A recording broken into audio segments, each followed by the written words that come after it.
now listening to a new episode of Gratitude Through Hard Times. Gratitude instills humility. Gratitude removes the ego. Gratitude helps empower the best in others around you.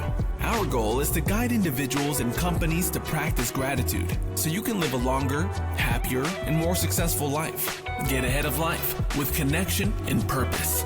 This is Gratitude Through Hard Times with Chris Schembra.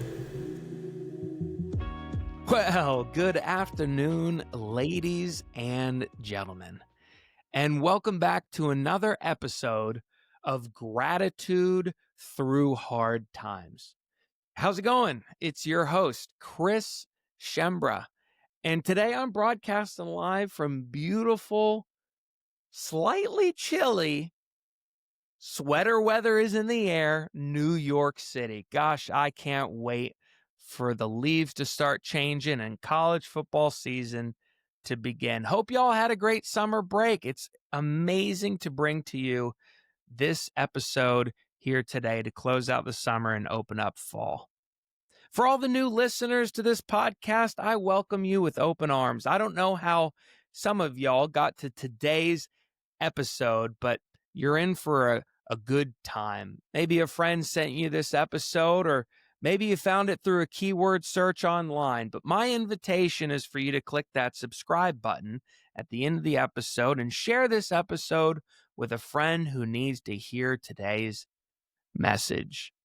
Check out the podcast episode archives and you'll find over 260 episodes filled with great leaders that we love to bring on to share the stories of how they became the humans that they've become today. For all the loyal listeners, welcome back, friend. Some of my favorite moments are when you email in your thoughts, questions, comments, and concerns of today's episode guest. My inbox is open. I hope you enjoy this one today. Today, folks, we have a dear new friend, Seth Dechtman, with us here in the podcast. Now, folks, this is a man who has a multifaceted life. He is everything from an entrepreneur. Right? Many years ago, he co-founded the Speaker Agency, a leading keynote speakers bureau, where he spent over 17 years curating top-tier speakers at major organizations.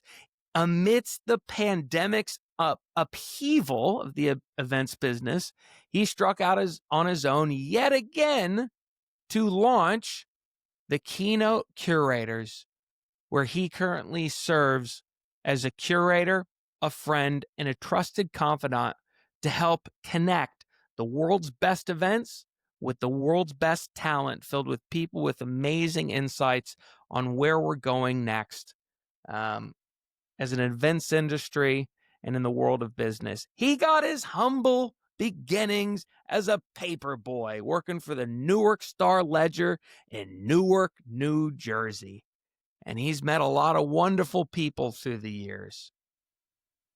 I think this conversation, you're going to find a wonderful individual with a commitment to community, expert level curation, and a commitment to excellence. A man who's overcome some things in his past and has a tremendous story to tell. He's got his pinpoint on where this industry is going and how to show up and best serve his clients in the most top tier way. We're going to meet a true professional who's got a heart of gold and a commitment to curation. So without further ado, let's welcome Seth to the podcast. Welcome, my friend. Thank you so much, Chris. It's so great to be here, and what a beautiful, beautiful introduction. Just wow, I'm speechless, which is hard to do. Hey, you lived a life worth talking about in an intro, and I gotta say, that is something that's lacking in our world today. We might get into it later. But to go out and live the life worth talking about, you've done it. And so it's an honor to introduce you in that way. Now, Seth, we always kick off our podcast with a very simple question. All our loyal listeners, you know this as our signature gratitude question. To the new people on the call, I started hosting dinner parties around a simple bowl of pasta sauce about 10 and a half years ago.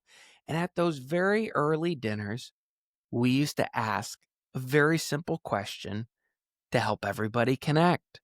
We asked it then. We've been asking it every day ever since. And I wanted to ask it to you to kick off the podcast. Seth, if you could give credit or thanks to one person in your life that you don't give enough credit or thanks to, or that you've never thought to thank, who would that be? My mom. I mean, no hesitation. She, I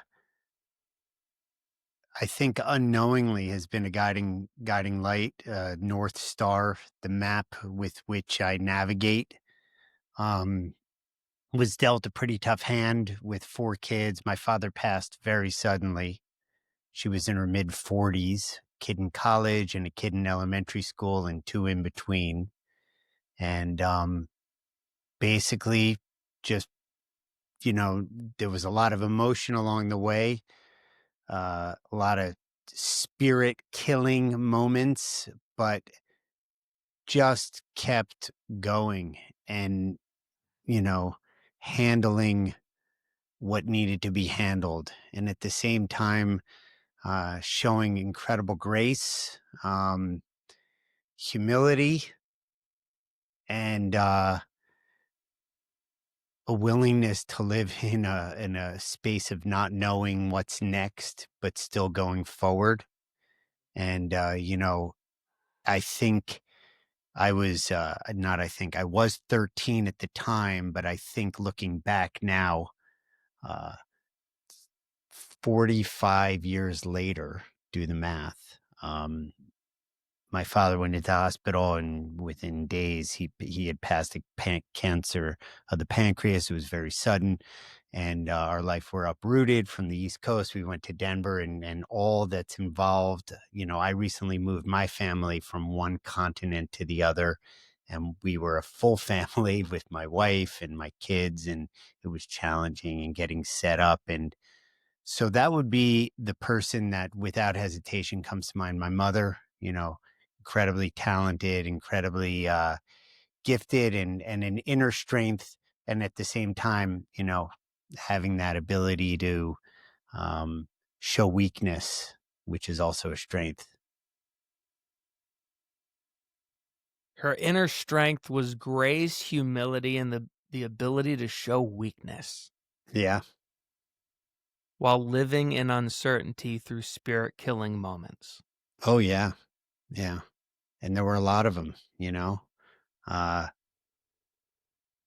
we moved to a place where we didn't know anybody by her choice, which again showed an incredible amount of courage. We went from where family was in the Northeast, in the tri-state New York area, North Jersey, to Denver. No family, maybe one very thinly through line connection where she got a job, and we learned to build our lives from nothing. And that lesson of creating something from nothing has been, the gift and the through line for me. You hear a lot of words every day, especially in the business that I'm in and that you're in, Chris: transformation, uh, change, culture, growth, grit, resilience. And that's all fine and dandy, but it can get very conceptual and academic. And, there was no time for that. There was just like, you know, you want to have these things in your life, not material things. You want to have this experience. You want to be able to do this, then, get your feet on the ground and get moving. And that's what my mom did, you know? What's her name? Lenore L- Dechtman from Long Branch, New Jersey. Max's Hot Dogs. She Long went to Branch. Long Branch High School, very near the well-known Asbury Park, Deal. Phillips Beach is where we used to go. We used to visit my grandparents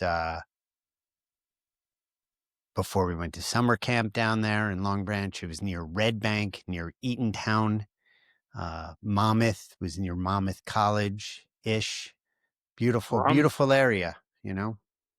Lenore from Long Branch. Yeah. Shout out Jonathan Palmer. Shout out Asbury Park, Sean Clifford and Seagirt. My whole family in Rumson, Red Bank, Colts Neck, Lincroft. Oh, Oh, yeah. man, I know that spot. Yeah. Is she still with us? Oh, yeah. She's in Denver and, she's probably on her morning walk right now. So, yeah. What inspires her to walk every day? Being alive, being healthy, being fit. She got grandkids, great grandkids. She travels on her own. She goes every year for like 2 or 3 months to her spot in Mexico, her happy place at 89. She's got a whole community down there.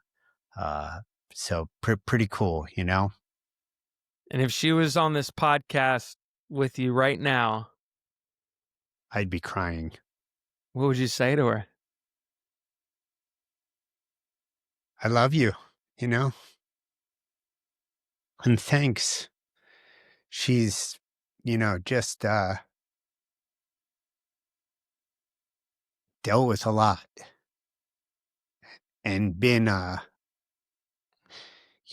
undying faith and undying spirit of encouragement and love, so thanks.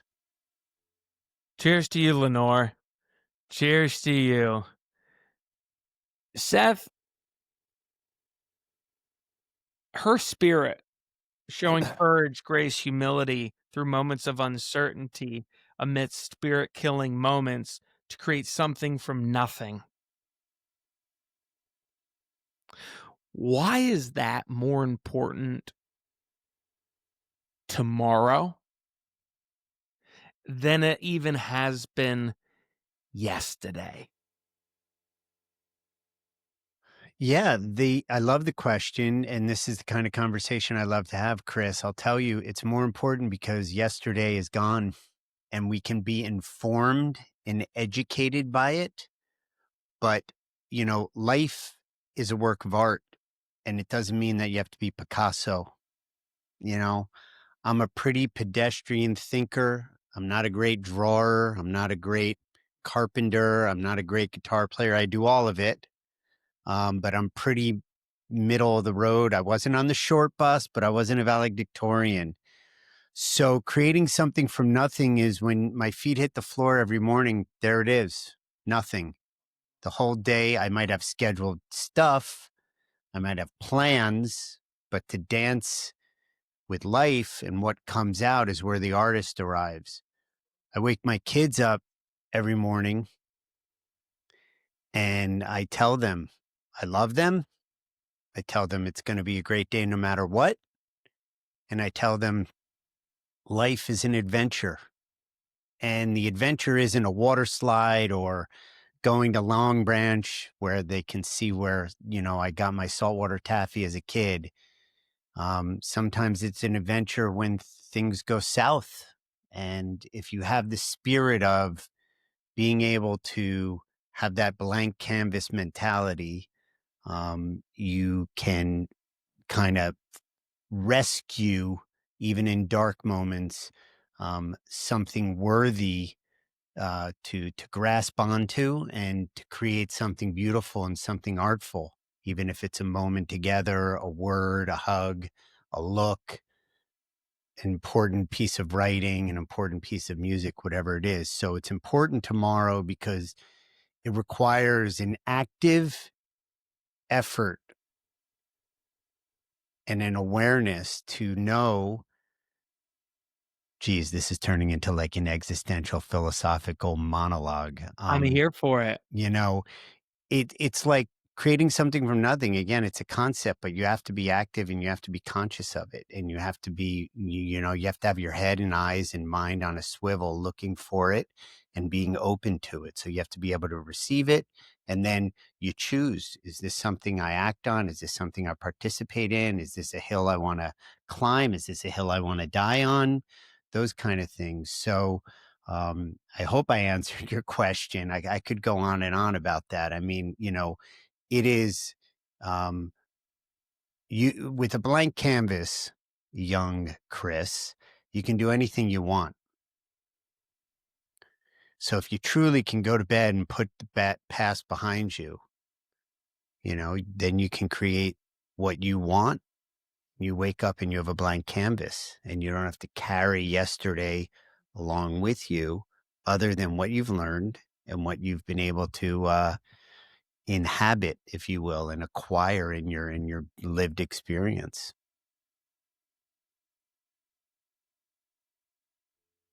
How'd that feel to put all that into words? I love it. I love it. It feels sometimes I'm disinclined to conceptualize because I like to not like do. I love the being conversation. What it requires you hear the word mindset, you hear the frame of mind, context is decisive, and that can be an indulgence to overthink and over, semanticize and over conceptualize all these concepts that are so accessible because of social media and because of technology and et cetera, and books and podcasts and, everything feels good. I think, results speak more than anything. You have a way with words. I mean, I know that what you believe in is that, words can change the energy of a room, and a good keynote can go out and change the world. I know that that's what you look for in others, but I want to compliment you that you have that ability yourself. Thank And you. and if we rewind and double click on a few things you said, life is a work of art, but you don't have to be a Picasso. Holy guacamole. It's a bumper sticker. The blank canvas mentality. Holy guacamole. That's the title of a book. I love what you said, that life is about taking in all these different pieces of information and contexts and then choosing how to act based on what you've taken. And to me, that's wisdom, right? To me, that goes back to the actual prayer that's written on my arm. God, grant me the serenity to accept the things I cannot change, the courage to change the things I can, and the wisdom to know the difference. This idea that we live in a world that gives you a tremendous amount of data, input, insights, ideas, but you have to make the choice That's right. on what to take action on. And that requires something that I'd love your input on how to develop. That requires wisdom, the ability to know the difference. And wisdom comes from lived experience. Tell me about that. Well, Chris, how do you know what an apple tastes like? You got to try it. You got to take a bite. So wisdom, whoa, that's a loaded word. I feel a little young to be wise, but I appreciate it. But it is, I'm somewhat of a seasoned veteran in some things. And yeah, I think that to answer your question, it's to go out and get it and do it and cut your teeth. You hear the phrase, what is this phrase? There is no losing, there's only learning. There is no failing, there is only learning. Okay, sure. If you can really glom onto that and really be unconstrained by the attachments of what success looks like, what winning looks like, what outcome that you really just visualize, if you can unconstrained and lose the attachment and play, yeah, you might lose a tennis match, but what can you extract from it? What can you pull from that? And on the same hand, you could win. And if that's enough for you, there might be learnings there that if you just land on satisfied or I achieved it in kind of a one-dimensional way, there's also learnings because winning can mask a lot of things. Sales does not solve everything, you know? And so even though, things are, it's easy when wind is at your back to not look at what might not be working as well as you would like it to. And then there's a balance. You could get sucked into the vortex of constantly being in what's not working. Um, and then that can get, dark or can get heavy or can get burdensome or loaded. A burden, a beast of burden. Note out to Mick there, and the Rolling Stones. But so there's a balance. Look, there's a lot of areas where things are firing and the pistons are charging. So, I don't know if I've answered your question, but that's it. Get the wisdom is there is no magic bullet. There is no answer. Swing out. And if you're a perfectionist, there is no such thing. So it's really a nice way to say that you're scared or you're lacking the action. Be scared and act anyway. They call that courage. Again, more jargon, more concept, whatever. You know, um, breakdowns are, for breakthroughs, all that setbacks or setups for, breakthroughs, etc. But, if you had little wins, if you have the muscle, one of my daughters was having a hard time riding her bike, and the world outside would say, oh, at that age, she should, and all the should, you end up shoulding all over yourself. She got it. And she's riding her bike. She rode her bike to school this morning. We rode our bikes together. And the world it's literally a new planet Earth with her on a bicycle. Like literally. The world looks different and occurs differently to her. And for her to get on that bike, it was years, and she's only 11, I'm not exaggerating, of being down in the garage on her own, away from being embarrassed around friends, and doing it and doing it and doing it well, meaning falling and reliving every scratch and every box of Band-Aids. And, so take the lesson from Chloe, get out there and fall off your bike, Bite the apple and fall off your bike. Yeah, that's how you know. Seth, you your body language when you talk about winning, it's a pretty cool thing. I come from a family that believed in the culture of achieving excellence and gaining the competitive edge and winning, and we worked with a lot of sports leagues and sports teams. My father, for close to the last 50 years, to help them win. Now you've got a basketball in your background, and you got tennis rackets in your background. Tell me about either that basketball or that tennis racket and trophy, and kind of what it means to actually to use winning as an attractive force rather than, I think, what the world thinks of winning as like a divisive, like you shouldn't brag about being a winner kind of thing. Yeah, well, I don't know how much time we have on this podcast, but I'll start with basketball, and I'll say this. I think in the wisdom, the endorphins now are not at being on the podium. It's the path to the podium for me. And that could be anywhere in business, whether it's the podcast that I host and learning and failing and cutting my teeth and expanding and trying new things and changing things. So, I could call that a win. And it's fun to see the final result of a podcast episode. That personally, I like them all, but it's also fun to see the growth in the process of leading up to the production of the podcast. So the basketball started in Madison Square Garden in 1973 with the New York Knicks. When I went to my first game, I was 6 years old. We had season tickets. We were fortunate enough to have season tickets. It was the heyday of the Knicks, Clyde's, the Puma.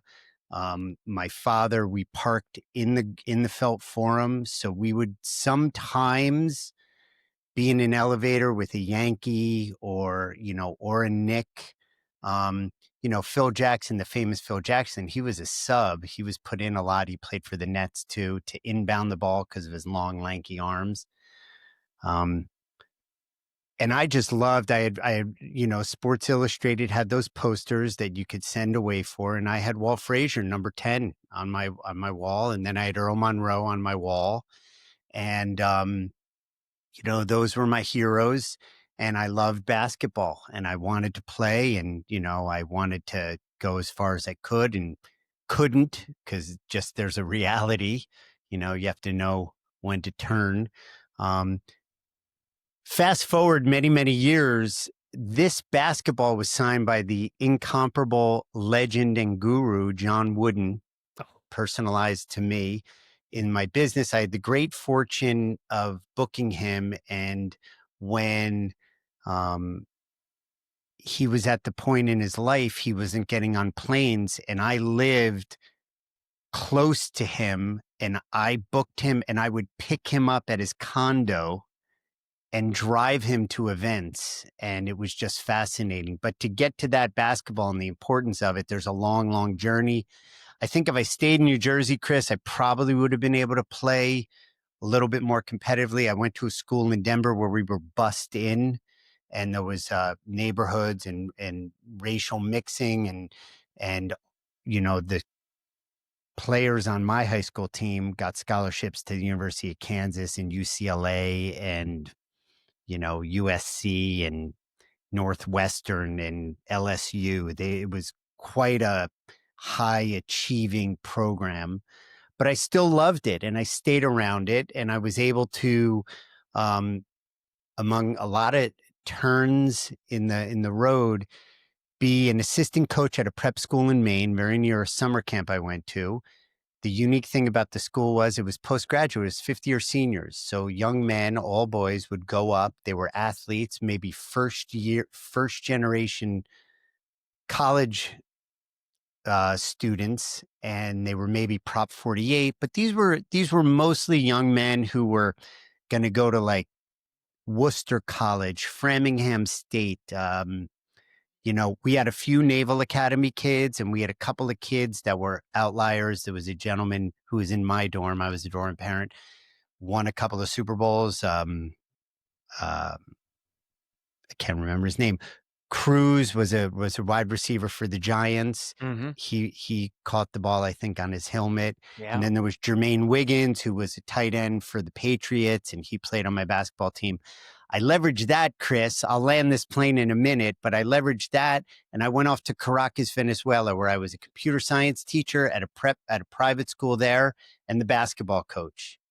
And I'm going to connect Mormons, the Fort Wayne Pistons, Casey Jones, Planet Basketball, and just a journey that took me to getting Coach Wooden to sign that ball. So at the private school where I was, the Mormon church, which is volunteer, but they do have a large presence in the Caribbean and Latin America, the mission was based in Caracas. And the gentleman, Elder Larson, played with Casey Jones and the Fort Wayne Pistons before they became the Detroit Pistons in 1948. And Elder Larson had 5 kids, and a set of twins, Dean and Dane, and then he had Dale, and then he had Danica, and I forget the other daughter's name. And the 3 boys played for my basketball team in Caracas. We went through the private school league.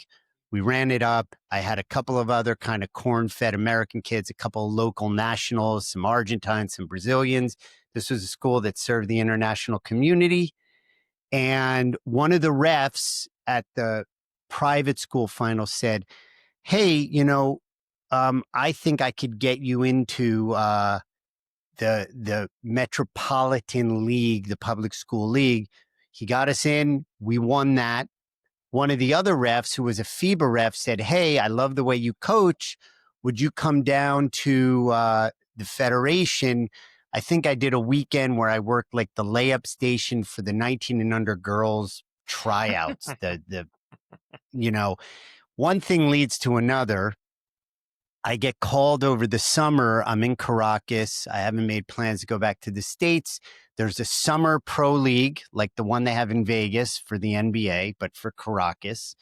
Now, a quick bookmark there, Chris. Is this all right? We're going down this road? We're going, okay. man. So in Latin America, typically Argentina and Brazil were the powerhouses. So this is the mid 90s. I still had hair. It was last century. And Venezuela was an outlier in their own region in that they qualified for the Barcelona Olympics, which we all know was the Dream Team Olympics. Typically, the teams that come from Latin America, South America specifically, were, Argentina and Brazil.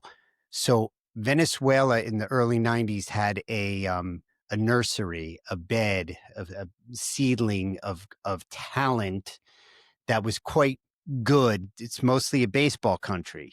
And so I got called by somebody that had seen me at this event, this metropolitan tournament that we had won, and said, hey, would you like to be an assistant coach over the summer? I was like, sure, Now, I didn't even play high school basketball. I just loved basketball. I was always around it. I had friends who were college coaches, and I would go and work their summer camps in Pennsylvania, in New Jersey, in New Hampshire, in Maine, in Vermont, wherever I could. And it didn't matter. I would work I would fill up the balls. I would put up the practice plan. I got to work stations, and I learned and learned and learned and listened to, Jerry West at Virginia Tech. I had lunch with him, and Pete Carrillo of Princeton. I met him like 10 times to the point where I went to Princeton and visited him in his office on my own. And so there I am. And Bruno D'Adezio, who's Italian, was the head coach of the Cocodrilos de Caracas. And we're driving around on a bus all over. And it's fun. I'm like the second assistant, and I'm learning a ton. And he's basically running like the Jerry Sloan Utah Jazz offense with Karl Malone, just some high pick and roll, some basic off screens and stuff. But it was just really, really cool.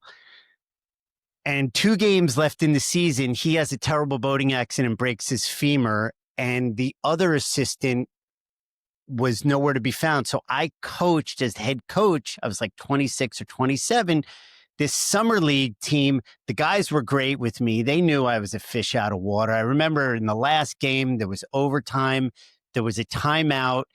And I just kind of froze. And Armando Becker, who I heard recently passed away, just grabbed and put a play in. And it wasn't even like I was conscious, like, oh, I'm this servant leader. Like, I'm going to let them like show the way. It was like, no, he was the leader. He stepped up. It wasn't like I was in the foxhole and I couldn't pull the trigger. I was just like, I think I had gone to my limit of what I knew to do. And they wanted to win. So that's what carried the day. We ended up winning the game. And there was no conversation like, dude, you froze, or you don't know anything, or you're like, no, how awesome, right? So I took that and I called who's my coach, Dave Springer. Shout out to Dave in Shippensburg, Pennsylvania. Told him the whole story, and he was like, we're going to get a team together and come down to Caracas, and we're going to do a tour. We're going to play 4 or 5 games and then go to the beach. So we got kids from Kent State, Rutgers, Penn, and we went down with an all-star team, and that's how Planet Basketball started. And I built this company called Planet Basketball that kind of ended after 9/11 happened. And years later, there I am booking Bill Walton. I booked Kareem. I booked, Coach Wooden 6 times. And so there's the basketball and there's the journey. So it's not just a round ball. It's an embodiment of a journey that's there, and the air is the life within it, Holy guacamole. And I left a lot out, Is there a whole book on that yet? Yeah, my team says it. I am recording some of these stories into audio memo. So for sure it's amazing tales. We played so the timing was amazing. We did our first trip, and we had this guy, Chris Franklin, who played Division II. He's from Harrisburg. Chris, for 15 years, was the Curly Neal of his generation for the Globetrotters. And I mean, Meadowlark was the leader, but Curly was the dribbler. I think Chris, whose nickname was Handles, because he had such a great handle, and he was on the first LeBron commercial for Nike where they went into a church and it was all King James theme. And he was up in the balcony, and the ball went up to him, and it came through his chest, and he did a little bit giving the ball back.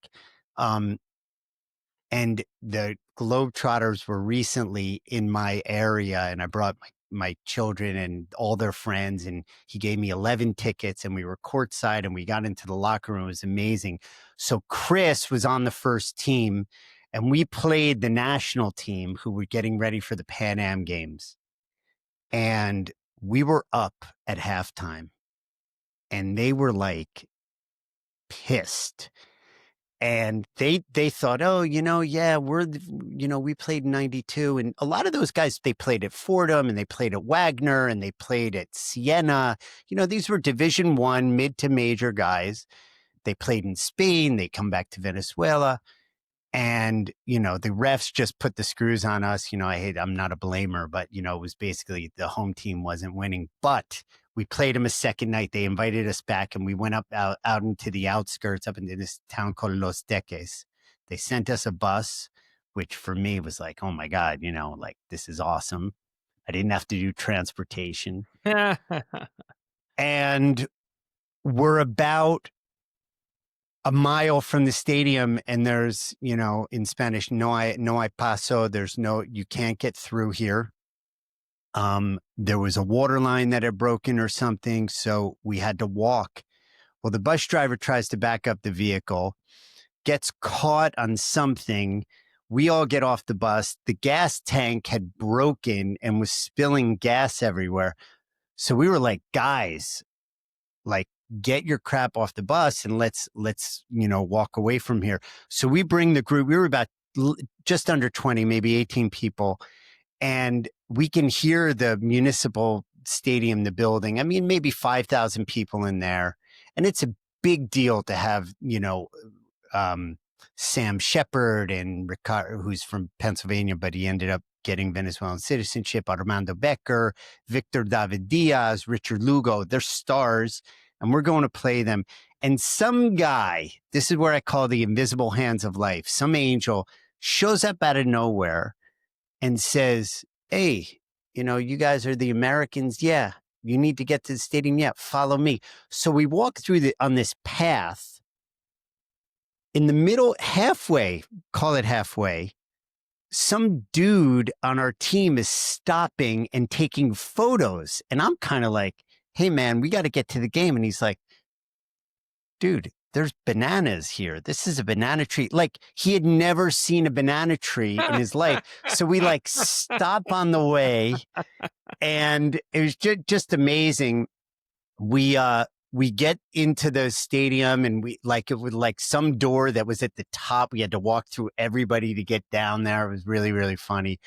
They took it to us that night. We had steaks at the mayor's house. It was a lot of fun. So, that led to, Planet Basketball's journey, pretty cool. And Planet Basketball's goal was to bring in, was to schedule exhibition games around Yeah, Venezuela for yeah. So for me, you know, um, it was the full self-expression, and the keynote curators is as well, but it was the full self-expression of every realm and domain of expression in my life. So it was travel, culture, business, language, food, competition, teamwork, everything. So the general thesis was we're going to take US teams, men or women, high school or college, overseas on foreign tours, play 3, 4, 5, 6 games, whatever the schedule warranted, and then tour around and get to know the area. And many of the travelers on Planet Basketball events were trips were first time passport holders. And some maybe had never even been to New York, but were all of a sudden in Pardubice, Czech Republic, or um, Norrköping, Sweden, playing basketball, and then going up to a 90-meter ski jump and looking down. So that was the idea. I'm just writing down. It's interesting. Those 10 things. This was the full expression of you. The Japanese have the ikigai, right? The framework of what are you good at? What does the world need? What is the full expression of your passions or unique gifts? And what can you get paid to do? Those four kind of, loose 4 questions. There's some kind of like the blank canvas mentality, the full expression of those 10 things. There's some kind of cool model there. Yeah. It's funny because, well, I don't know if it's funny. I had shared, during the Planet Basketball heyday, I was based in Baltimore, and a person had said to me, wow, you just made that up. Now, there was 1 or 2 other companies. I didn't have them in my radar while I was doing it. It had come out of the conversation with Coach Dave.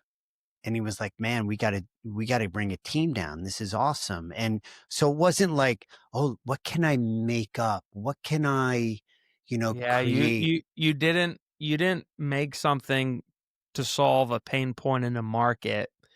You listened to a friend say one thing and said, what if? Yeah. What if we did bring kids and do this thing? What if we could teach an entire generation of sports stars about travel and, Yeah. getting through moments of adversity and finding the banana tree and And I'm the guest here, but I'm gonna bring it full circle. Okay, so it might sound like I'm not bogarting the mic here. He might have had his version of what if, and he has a whole story, Coach Dave, all the way back to Ohio and his basketball journey, and connected to his father and so many important people, whether they're famous or not. And we said earlier, words matter and words make a difference. This morning, Chris, one of my former students from Bridgeton Academy, that school in Maine, it was his birthday. And he's considerably younger than me. But I called him and we talked, and he reminded me of a moment in the year, all boys school in a town of, no hyperbole, 400 people in the middle of Maine, frozen lakes, nothing to do, not a traffic light, nothing. And he's kind of on the edge, like he wants to leave. This isn't for him or everything. And I don't remember the conversation. And he said, here we go. You were eating an apple. And he goes, you took a bite of the apple. We were at the dining hall, out on the porch, out on the deck. It was freezing cold. And you just turned to me and you said, Gob, Greg O'Brien, Gob, you're going to be fine. And he remembers it.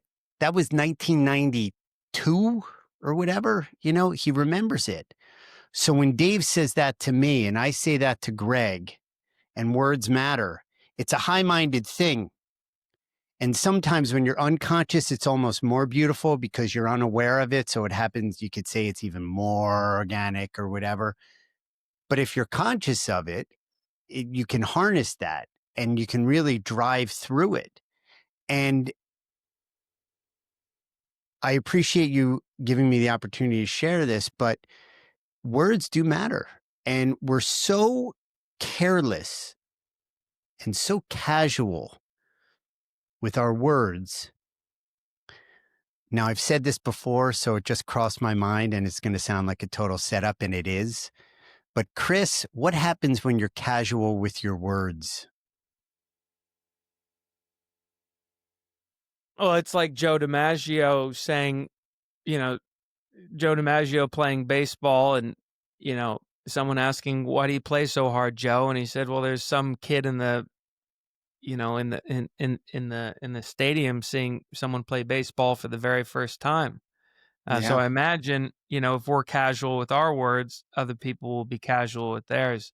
What Yeah. would your I would say, Chris, my line on this is, if you're casual with your words, you cause casualties. Hmm, And it's could be dramatic. It could be there's tension there, but there should be. of course. We've come from tadpole to language. Come on, use it, you know? I'd rather be able to talk than be a tadpole, you know? Yeah, So, words. I've never been casual with my words. First of all, I don't like small talk. Second of all, or at least I'm not good at it. Um, I've always been intense with my words, and I've always been intense with my questions. And sometimes it's, a little bit too intense yeah, for other people. But I think the net negative of my questions being too intense for people is outweighed by the net positive of what sure. my intensity of questions and words has been able to provide for people. Wholeheartedly. And again, it comes with wisdom, and you have to know where you can dial up the dose of intensity or not. You can regulate that, you can calibrate that yourself. And there might be some natural mechanisms that you do to soften the ground before you dose up a little bit. But, there could also be a little bit of a signal at the beginning. This isn't just a, did you find the parking okay? And how's the weather type of conversation? So. Holy guacamole, folks. Right? I did look at all the guests on your on your show. You've had some amazing guests, man. Holy cow, Holy guacamole yourself.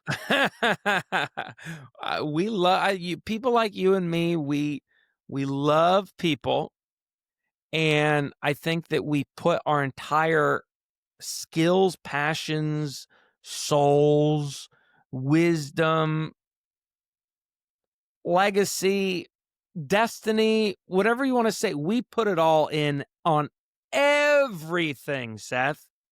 And you know what? That probably not pisses off some people, but that's probably not it for some people, Yeah. right? I don't But yeah. but for the right person, it's their everything. Yeah. And so to talk about my podcast guests like you, I've had the unique privilege of earning my spot, by the way, earning my spot in the same room with a great deal of wonderful people who happen to go all in the exact same way. And I just get to show up, shut up, and listen, and give people the right space to share some pretty amazing stories on how it's worked out pretty well for them.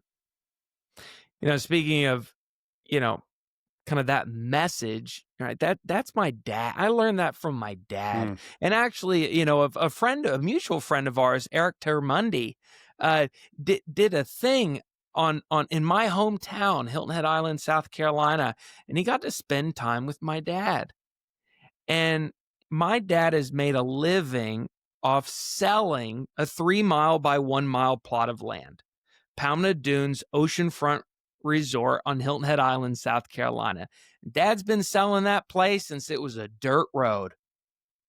And Eric was talking with Dad, and Dad said, Palmetto Dunes real estate is not the real estate for everybody. A family oceanfront destination experience with beach, golf, tennis, boating, etc. It's not for everybody, but for the right person, it's their everything. And I think, Seth, you've lived the kind of life where you've put everything into what you do, in the flavor of how you do it. I don't know if it's for everybody. I don't know, but Yeah. for the right people, it's their everything. And Yeah. you've carved out that niche quite well in your life. Thank you. Thank you. I in the opening I heard two y'alls because part of the other side of the coin is listening, which I'm which is a work in progress. Um, we teach debate and speech and language at school. We don't teach listening. I think it would be an interesting course. But we're based here in Daniel Island, South Carolina. I think I shared with you. And Yeah. in the 70s, when we would drive down to Grandma and Grandpa's house in North Miami Beach, my dad's friend from Brooklyn, Larry Stern, designed Sea Pines Plantation Oh, yeah. Yeah. when Yvonne Goolagong had a tennis center there. Ah, And I'm talking yes. 75, Yep. 76. I Oh, played yeah. tennis there.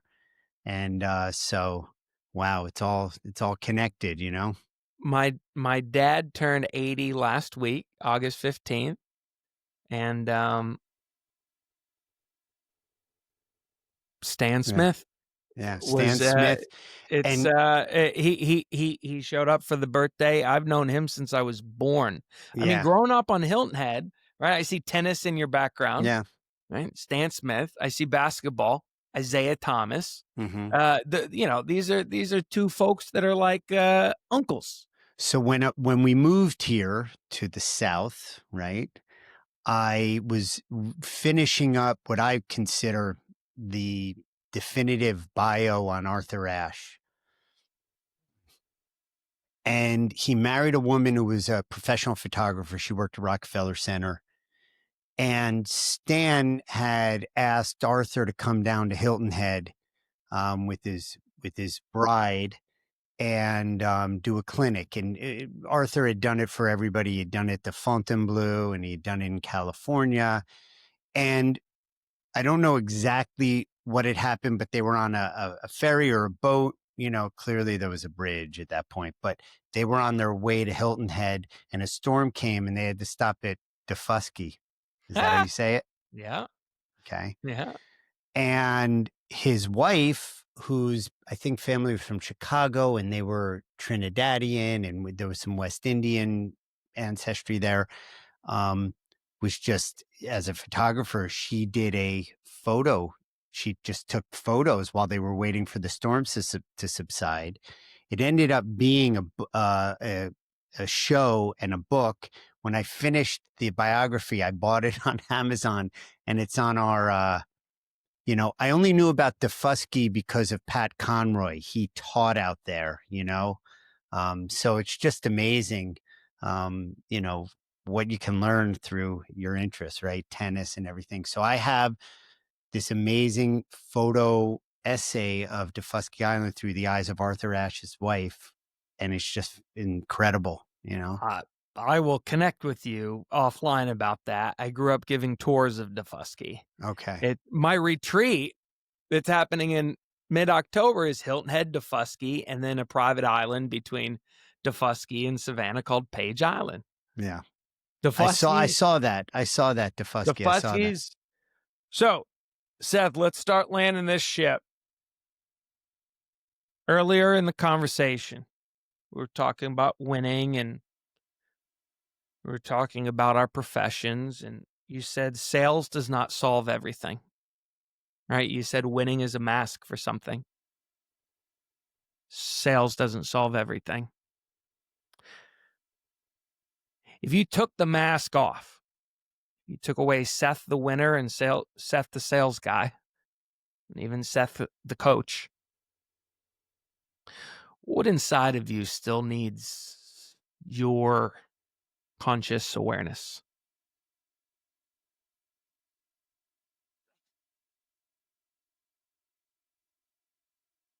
My continued journey on being the best communicator I can be. It's a blessing and a curse. Um, Sometimes I hear what's unsaid, and I need to govern that and govern it in the sense of quiet it down because it stops me from being with the people I'm communicating with. Maybe get ahead of myself.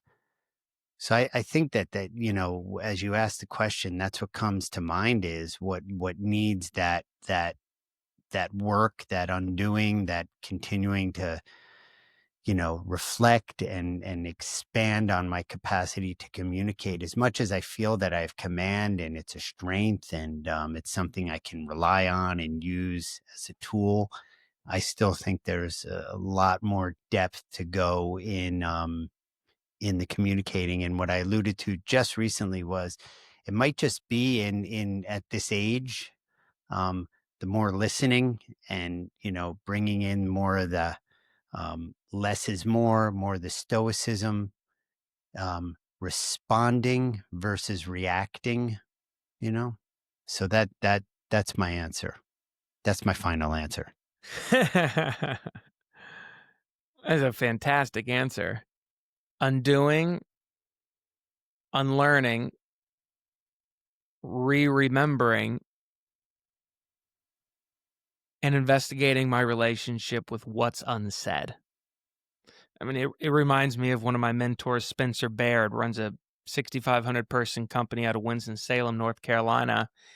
He always asks people, what do you need to unlearn in order to become the best in the world at what you want to do? Hmm. Right? His goal is to be the best leader in the world. Your goal is to be the best communicator in the world. And Spencer knows that the only thing that's standing in his way is unlearning what he needs to unlearn because he already has everything inside of him. He also knows that there is a distance between being able to spot what's unsaid and not being frustrated when the people around you don't see it yet. And working on that emotional journey of not being emotionally deregulated by that distance in time. Yeah. And that's what you just said. Yeah. So thank you. It's often the person who's speaking that isn't aware of what they're not saying. And there can be the emotional regulation, in the simplest terms, it could be they're not in touch with the truth, Yeah. or what's so, you know. Whew. I include myself there, Oh, yeah. Yeah. Oh, yeah. The Arbinger Institute wrote a great book on it called Leadership and Self-Deception.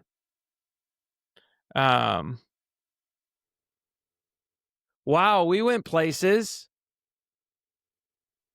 We went to Los Teques. What's that?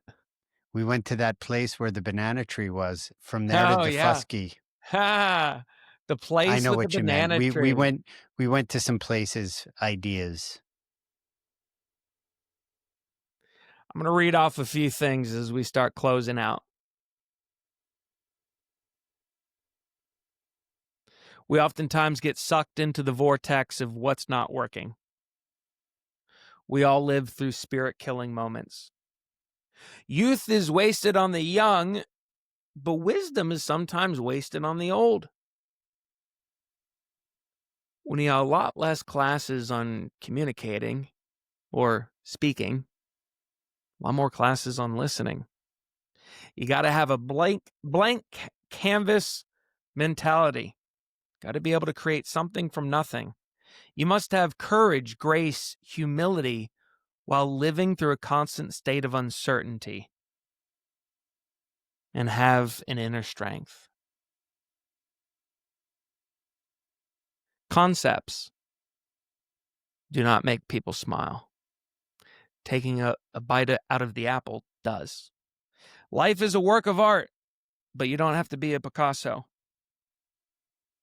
You got to take in what you can, but then you have to have the ability to choose how to act. That's wisdom.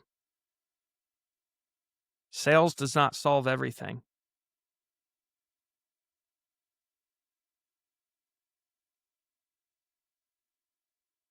What are a few sentences you have in closing, Seth?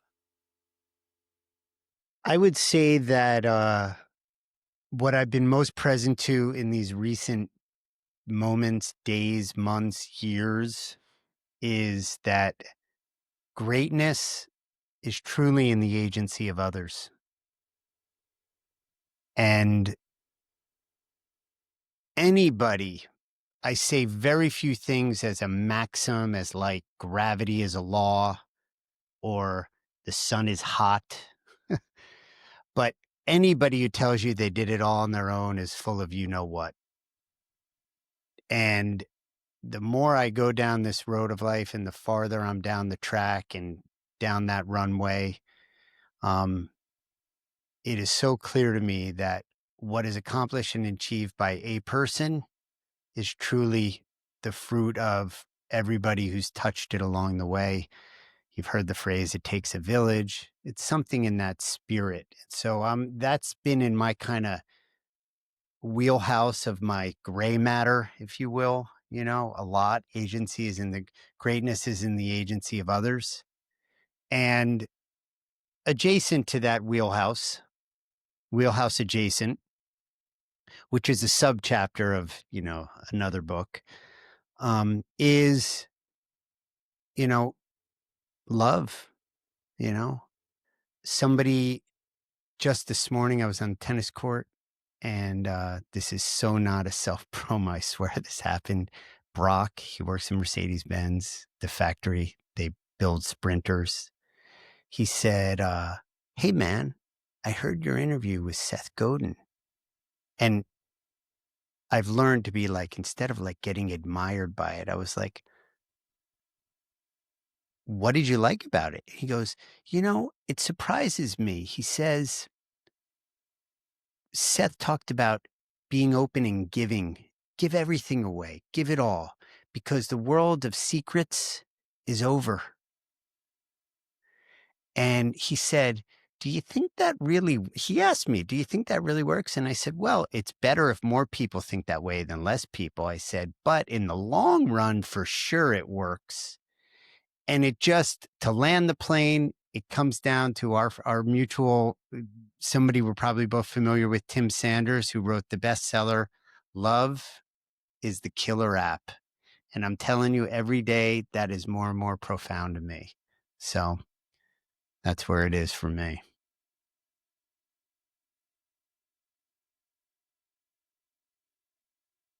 Love. As Felipe Gomez taught me, love as a virtue is the only virtue from Aristotle that has no extreme. Mm.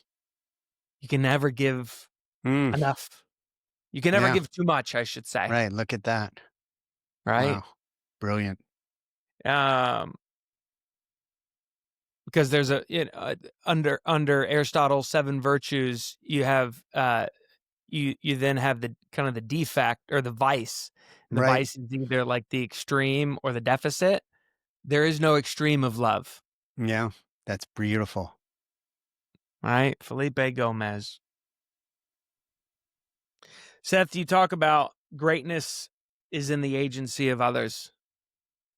To me, what those two things remind me of is a simple word called gratitude.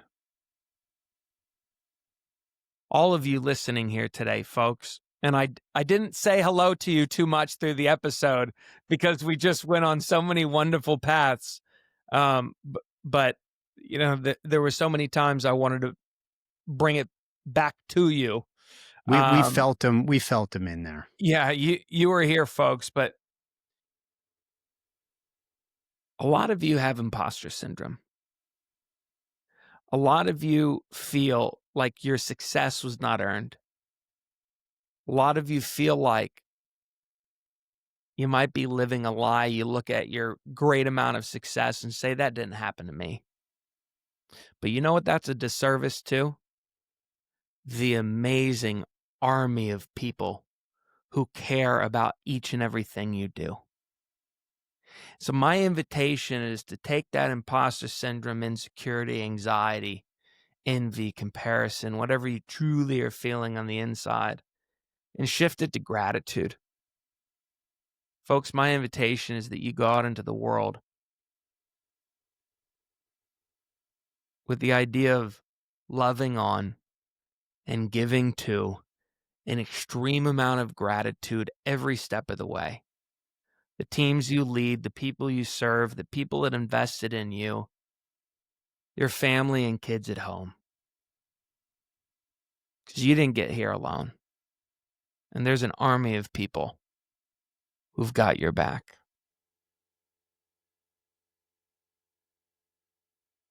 Folks, I hope you enjoyed this episode.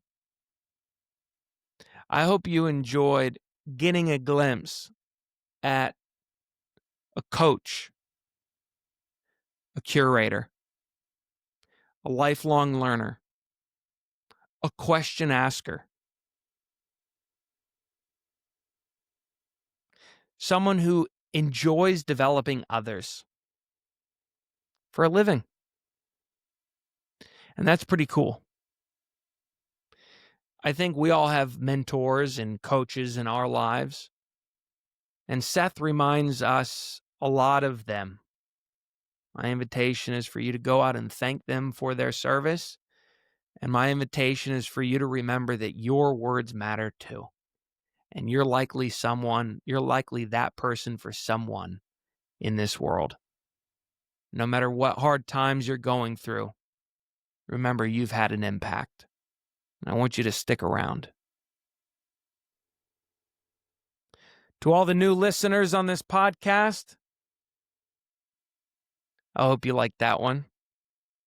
My invitation is for you to click that subscribe button and join us for this journey of gratitude, of giving, developing a winning mindset, achieving excellence. No casualness, folks. We've got work to do. Let's go frickin' do it, huh? To all our loyal listeners, I love you. You fly into New York City. You come to my home. You break bread with me. Let's keep doing God's work. Huh? So until next time, I hope y'all all have a phenomenal day on Earth, folks. Remember, it's your world. Go explore. We'll see y'all next episode. Seth, thanks for coming on. It was a true pleasure. Thank you.